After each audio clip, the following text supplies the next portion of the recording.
안녕하세요, 디자이너 DK입니다. 이번 영상에서는 컨피그 2025에서 공개한 새로운 기능 중에 피그마 사이트와 그리드 기능을 이용해서 이런 식으로 화면의 크기에 따라서 실시간으로 반응해서 움직이는 디자인을 구현해 보려고 합니다.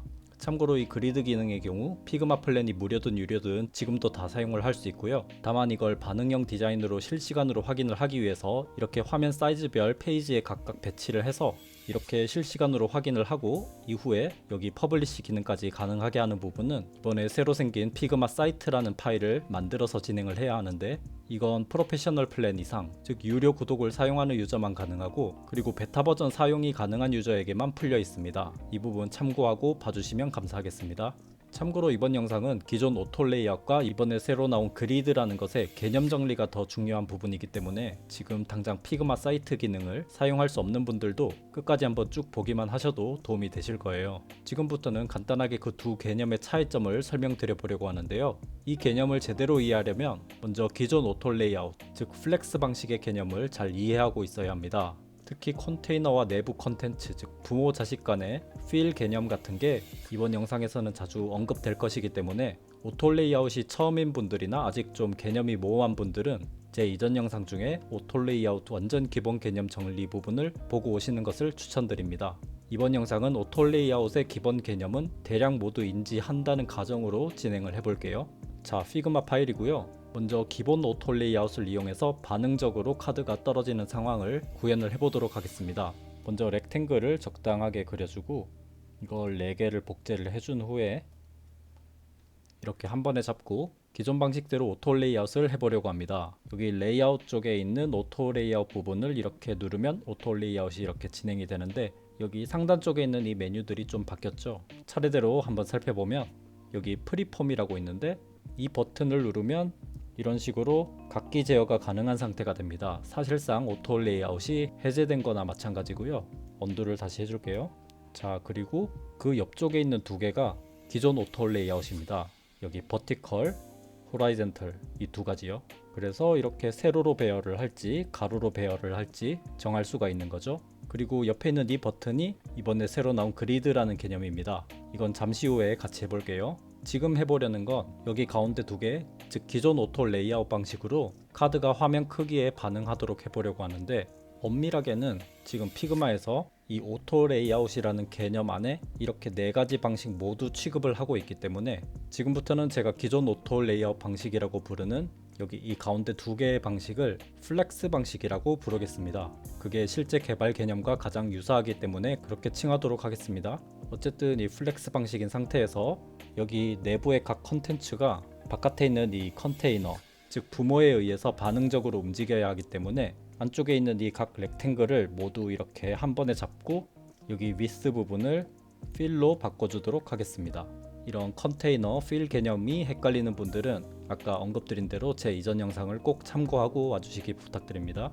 자, 그리고 이 가장 바깥 화면 프레임을 잡고 이 부분도 오토 레이아웃을 시켜주고 여기 안쪽에 있는 이 컨테이너도 가로를 필로 바꿔줘서 그 상위 부모에 의해서 반응하도록 세팅을 해볼게요. 지금 제 케이스는 자동으로 필로 바뀌어져 있는 것 같고요.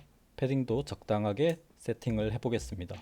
자, 그러면 이렇게 화면 변화에 의해서 내부에 있는 엘리먼트들도 반응적으로 움직이죠. 그런데 이 UI 디자인이라는 게 일정 범위 이상 줄어들면서 이 카드 디자인이 이렇게 점점 더 쪼그라들면 내부 콘텐츠 이미지나 텍스트 부분도 손상이 많이 가기 때문에 어떤 미니멈 범위를 설정해서 이 카드를 적정선에서 아래로 떨어뜨려 주는 게 일반적입니다. 그것도 바로 진행을 해볼게요. 만약에 이 렉탱글 카드 사이즈가 가로 기준으로 200을 미니멈으로 설정을 하고 그것보다 더 수축하려고 하면 카드가 자동으로 떨어지도록 세팅을 해보겠습니다. 그러기 위해서 이 카드들을 모두 한 번에 잡고 여기 위스 설정 중에 Add Min Width를 클릭을 하고 여기를 200으로 설정을 해볼게요. 그러고 나서 다시 화면을 이렇게 움직여 보면 이 카드 엘리먼트가 가로 200 이하로는 이렇게 줄어들지 않습니다. 그런데 이 마지막 카드가 이렇게 드롭되지는 않죠. 이걸 드롭 시켜주기 위해서는 여기 이 컨테이너의 플렉스 모드 중에 여기 랩이라는 버튼을 활성화 시켜줘야 합니다. 이걸 활성화를 하고 다시 화면을 한번 움직여 보면 이런 식으로 움직이다가 일정 범위 이하로 줄어들면 마지막 카드가 이런 식으로 툭 떨어집니다. 그런데 이 상태가 좀 이상하죠. 제일 마지막 카드가 하나 떨어졌을 때 이 범위를 꽉 채우다 보니까 제가 의도했던 디자인이 아니게 구현이 됐는데요. 사실 이게 플렉스랩을 이용해서 반응형 카드 디자인을 구현할 때의 한계점입니다. 이건 실제 CSS 플렉스로 개발할 때도 동일한 부분이고요. 만약 여기서 카드가 딱 떨어졌을 때 여기 두 번째 줄에 첫 번째 칸에 딱 떨어지게 하고 싶은 게 목적이라면 이번에 새로 나온 오토 레이아웃의 그리드 모드를 사용하면 됩니다. 화면을 하나 복제를 해서 그리드 모드로 구현을 해볼게요. 여기 컨테이너를 잡고 여기 모드를 플렉스에서 그리드 모드로 바꿔보겠습니다.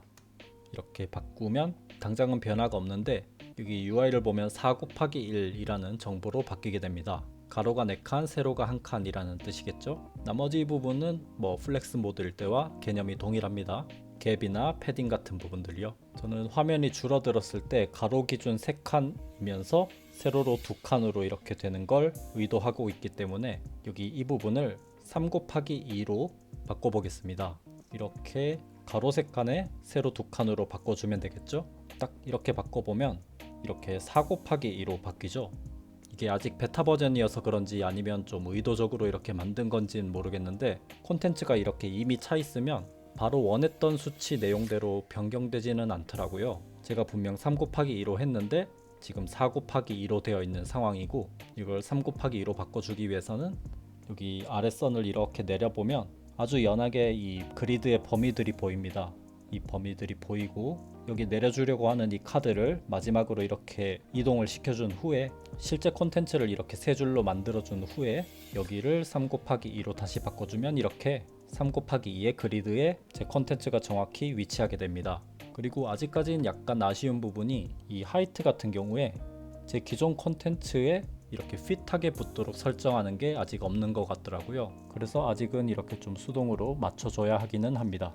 자, 그러면 이렇게 화면에 반응하는 그리드 레이아웃을 확인할 수 있습니다.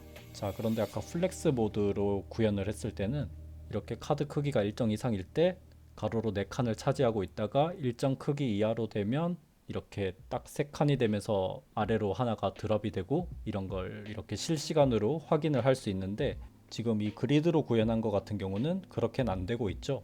이건 이 4 곱하기 1에서 3 곱하기 2로 변할 때 이건 실제 개발로 구현될 때도 이 그리드 레이아웃의 경우는 브레이크 포인트 기반으로 작동을 하기 때문에 여기 프레임 사이즈 변화에 의해서 실시간 연동이 되는 부분은 이 기본 피그마 파일에서는 확인을 할 수 없습니다. 이걸 브레이크 포인트 기반으로 디자인하기 편하게 제공해준 기능이 아까 잠깐 언급드린 피그마 사이트라는 공간이에요. 피그마 우상단에 크리에이트 버튼을 눌렀을 때 여기 피그마 사이트라는 기능이 있습니다. 이걸로 새 파일을 하나 만들어 볼게요. 파일을 만들면 이런 창이 뜨는데요. 프레이머를 사용하던 분들은 익숙하실 수도 있을 것 같아요. 여기 각 디바이스의 명칭과 브레이크 포인트 범위가 이렇게 적혀 있는 반응형으로 연동되는 화면이 이렇게 배치가 되어 있습니다. 이 피그마 사이트 같은 경우 이 반응형 웹사이트를 디자인에서부터 퍼블리싱까지 한 번에 진행할 수 있는 신규 기능입니다. 저는 이번엔 예전에 만들어 놨던 이런 카드 디자인들을 가져와서 반응형 디자인을 구현해 보겠습니다. 조금 더 디자인적인 요소가 추가되었다 뿐이지 아까 기본 피그마 파일에서 확인했던 이 네모 박스와 똑같은 개념으로 생각해 주시면 될 것 같습니다. 그리고 빠른 진행을 위해서 제가 이 카드 디자인들로 미리 반응형 세팅을 진행해 보고서 적절한 브레이크 포인트를 미리 산정해 왔습니다. 그렇게 미리 측정한 값으로 화면을 바로 세팅을 해 보겠습니다. 먼저 데스크탑 버전은 그대로 두겠고요. 여기 보면 우측에 플러스 버튼이 있는데 여기를 눌러서 커스텀을 하나 생성을 하겠습니다. 그리고 저는 랩탑이라고 이름을 지어주고 범위는 860에 1279를 설정을 하겠습니다. 그러면 데스크탑 옆에 이렇게 랩탑이라고 하나 뜨죠. 그리고 추가로 태블릿도 하나 만들어 줄게요. 플러스 버튼을 누르고 태블릿을 생성을 하겠습니다. 여기서 가로를 이렇게 조정을 하면 자동으로 여기 수치가 조정이 되는데요. 저는 가로를 600으로 설정을 해서 600부터 859까지를 태블릿으로 설정을 하고 그 외에 나머지를 모바일로 두도록 하겠습니다. 자, 이렇게 4개의 화면에 대해서 반응형 디자인을 진행해 보려고 합니다. 자, 이 카드 컨테이너를 데스크탑 화면 안에 이렇게 집어넣어 볼게요. 자, 그러면 제가 별다른 세팅을 안 해도 나머지 화면에도 이렇게 자동으로 세팅이 되어 들어가죠. 하지만 아직 아무런 세팅을 안 했기 때문에 이렇게 화면이 좁아들수록 카드 디자인이 일그러집니다. 여기 바깥 화면 프레임을 잡고 가장 밖에서 오토 레이아웃을 한번 실행을 시켜줄게요. 패딩을 40에 40으로 설정을 해보겠습니다. 그리고 그 안에 있는 컨테이너를 잡고 여기 fill을 시켜주겠습니다. 아까 했던 거 그대로죠. 여기 부모를 채우겠다는 의미입니다. 참고로 여기 안쪽에 있는 카드 엘리먼트는 제가 컴포넌트로 만들어 놨는데 이것도 미리 가로 같은 경우는 이렇게 fill로 설정을 해놨습니다. 자, 이 상태에서 여기 좌측 상단의 플레이 버튼을 눌러보면 여기서 시뮬레이션을 해볼 수 있는데, 보면 이런 식으로 기본적으로 플렉스 방식으로 카드 반응형 디자인이 진행된 것을 확인을 할 수 있고요. 이번엔 좀 전에 새롭게 진행해본 그리드 방식을 적용을 해볼게요. 여기가 기존의 이 플렉스 방식이었는데 그 옆에 있는 그리드를 선택을 해보겠습니다. 자, 그럼 데스크탑 화면에서 지금 4 곱하기 1 세팅이 되어 있고 이건 그대로 두겠고요. 여기 랩탑 화면 쪽에서는 가로로 3칸을 차지하게 하려고 합니다. 그래서 하나를 아래쪽으로 드롭 시켜주겠습니다. 먼저 이렇게 4 곱하기 2로 세로로 한 칸 늘려서 이렇게 공간을 확보하고 마지막 카드를 잡고 이렇게 내려준 후에 다시 이 부분을 3 곱하기 2로 바꿔주겠습니다. 그리고 세로 폭을 컨텐츠에 맞게 바꿔줄게요. 자, 여기 태블릿도 바꿔볼까요? 태블릿은 제가 가로로 2칸을 차지하도록 세팅을 해보겠습니다. 여기도 세로로 좀 범위를 확보하고 이렇게 좀 늘려준 후에 이런 식으로 아래쪽으로 카드를 재배열을 해서 컨테이너를 잡고 2 곱하기 2로 바꿔주면 의도했던 레이아웃으로 바뀌었고요. 여기서 세로폭을 다시 미세 조정을 해주겠습니다. 자, 그리고 마지막으로 모바일도 진행을 해볼게요. 모바일 같은 경우 그냥 한 줄로 쭉 나열되게 하려고 해서 여기 세로를 4칸까지로 이렇게 늘려주고 범위를 이렇게 늘려줄게요. 그리고 여기 카드들을 원했던 위치로 바꿔주고 컨테이너를 1 곱하기 4로 바꿔주겠습니다. 이런 배열이 되네요. 타블렛이나 모바일은 패딩도 조금 더 줄여줄게요. 여기는 30으로 해주고 여기는 제가 16 이렇게 바꿔보겠습니다. 자, 이렇게 하고 플레이를 한번 해볼까요? 자, 그러면 의도했던 대로 이런 식으로 화면 크기에 따라 이렇게 툭툭 하나씩 떨어지는 반응형 디자인이 잘 구현이 된 것을 확인을 할 수 있습니다. 그리드 레이아웃을 이용하니까 확실히 훨씬 간단해졌죠? 이번엔 약간의 응용 버전으로 이 카드 디자인 하나하나에 가로 세로 비율이 유지되면서 반응형 디자인이 이루어지도록 한번 진행을 해볼게요. 지금은 이렇게 해보면 카드가 가로 같은 경우 이 화면 사이즈에 반응적으로 움직이지만 세로가 반응을 하지 않다 보니까 이 카드 이미지의 비율이 가로 세로가 고정이 되지 않고 있잖아요. 이렇게 약간 치즈처럼 찍 늘어나는 현상이 있는데, 디자인 의도에 따라 이걸 고정시키고 싶을 때도 있고 이렇게 늘리고 싶을 때도 있지만 이번에는 이걸 고정시키는 반응형 디자인으로 한번 구현을 해보겠습니다.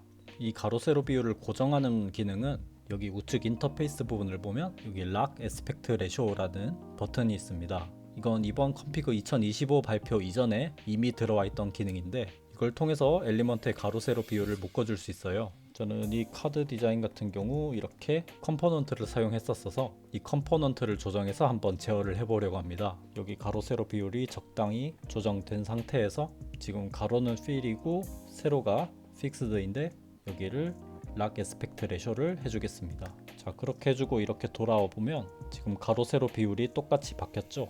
그런데 여기 그리드의 세로 비율 설정이 좀 망가져 있는데 이렇게 좀 다시 재조정을 해줄게요. 만약에 모바일 같은 경우 이게 넘쳐나게 되면 이 모바일의 화면을 잡고 이 범위 전체를 이렇게 늘려주면 됩니다. 그러면 이 전체 화면 사이즈도 같이 늘어나고요.